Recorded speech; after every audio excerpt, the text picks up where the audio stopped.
Bonjour, aujourd'hui nous allons préparer une nouvelle recette. Ce sont des cornes de gazelle. Elles sont délicieuses, fondantes et croquantes en même temps. J'espère que vous essayerez la recette et je vous laisse avec les ingrédients.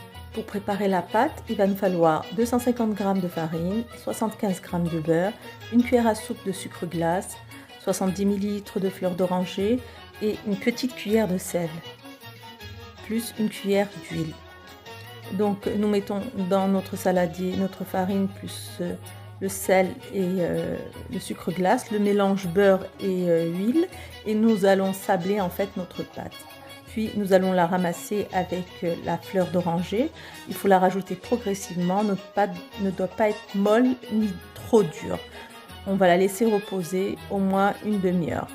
Nous allons préparer notre pâte d'amande. Pour cela, il va nous falloir 500 g d'amandes que l'on a émondées comme ceci, 250 g de sucre semoule, de la fleur d'oranger, 2 cuillères à soupe de beurre fondu, une petite cuillère de cannelle et de la gomme arabique.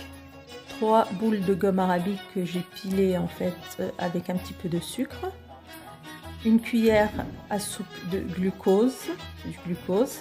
Si vous n'en avez pas, vous pouvez utiliser de la confiture, d'abricot ou bien du miel. Et là j'ai de l'essence de fleur d'oranger.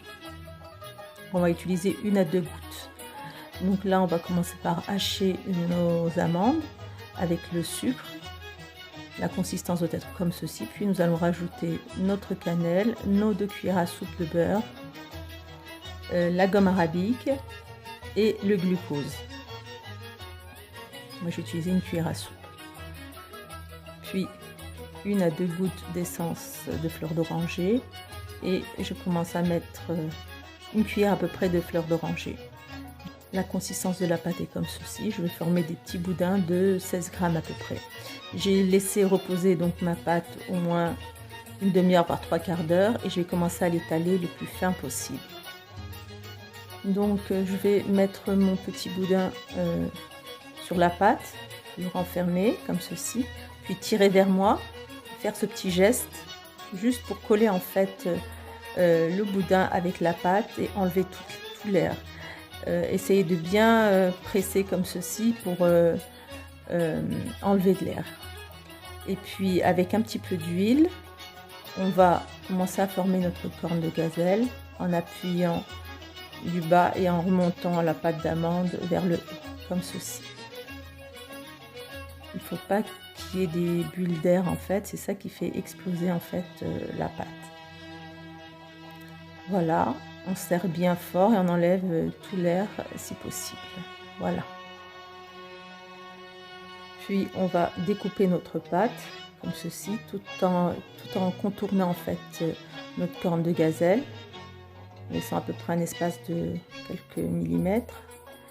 Et voilà, notre corne de gazelle est prête.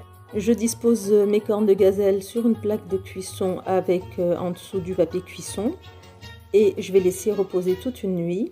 Puis le lendemain matin, je vais les piquer avec une petite aiguille, donc 3 piqûres en haut et 3 piqûres sur les côtés en fait. Puis je vais faire fondre un petit peu de beurre et à l'aide d'un pinceau, en fait, je vais beurrer mes cornes de gazelle avant de les rentrer au four à 160 degrés. Je vais préparer un mélange de blanc d'œuf, une cuillère de sucre glace et une toute petite cuillère de fleur d'oranger.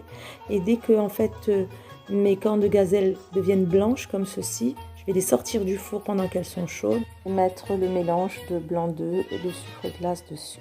Puis je les remets au four. Dès qu'elles prennent une belle couleur dorée, je les sors et je les laisse refroidir. Voilà, mes cornes de gazelle sont prêtes. Elles sont dorées, moelleuses, délicieuses. J'espère que vous essayerez la recette et je vous dis à très bientôt. N'oubliez pas de m'encourager avec vos likes, vos partages et vos abonnements. À bientôt.